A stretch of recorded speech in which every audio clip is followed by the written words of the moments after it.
David Fisher, a self-described rabble-rouser. Yeah, I'm down with that. Well, you can't describe yourself, somebody else does it for you. I just want to say I agree with everything that everybody has said here today. Mr. Horowitz was very, very specific about the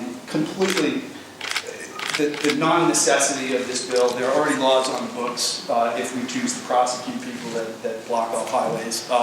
The broad language of the bill, I mean, what the little old lady that takes a couple extra minutes to go across the street is now blocking traffic and can be prosecuted under this law. A 6-month minimum mandatory sentence. Draco himself would blanch.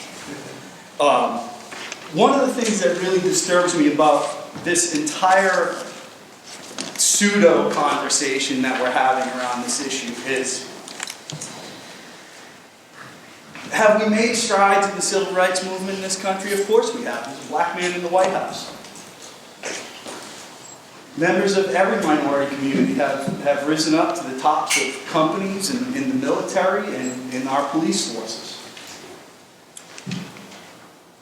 Has that made things better for the average black man, woman, and child out there on the streets today that still is constantly harassed, arrested, prosecuted, and quite frankly, murdered without the benefit of due process in some cases?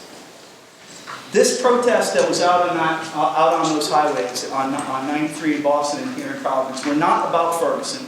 They were not about Staten Island.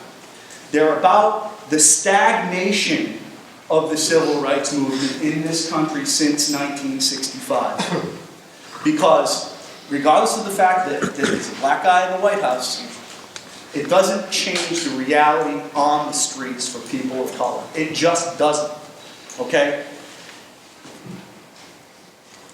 We're looking at a problem that's systemic and has tentacles throughout even this building. There's institutionalized systemic racism in this country. I don't know how anybody can not see that.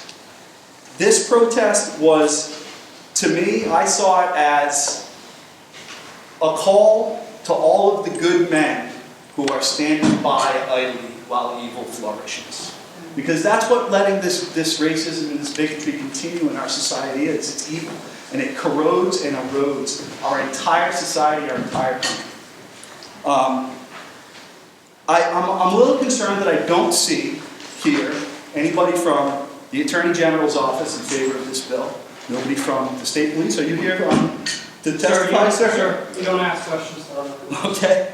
But I don't see anybody from the AG's office. I see nobody from state police. I see nobody from local law enforcement. I see nobody from the state prosecutor's department.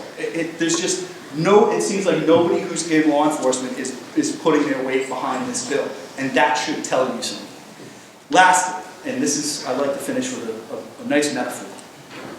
What this bill does is, it is the legislative equivalent of going to your doctor and he tells you have lung cancer, and then he gives you some Dimetapp for the cough. Because that's all this bill does, is address a symptom of a very, very, very awful disease that still exists 50 years after Martin Luther King in this country. So this bill cannot pass, it should not pass, and I would think that if it does, somebody will challenge even the constitutionality of it when it comes down to it. So, any questions? Any questions for Mr. Fisher? Thank you. I'll consider the rabble roused.